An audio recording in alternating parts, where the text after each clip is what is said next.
Jamnagar city C division police સ્ટેશનમાં ખોડિયાર કોલોનીમાં જૂની આરામ કોલોનીમાં જે ચોરીનો ગઈકાલે બનાવ બનેલો છે તેની વિગત એ મુજબ છે કે જે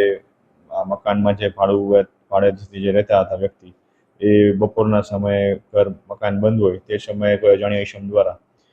મકાનના પાછળના ભાગે આવેલા દરવાજામાં નીચેના ભાગેથી તોડી અને પાછળનો દરવાજો ખોલી ત્યાંથી ઘરમાં પ્રવેશ કરી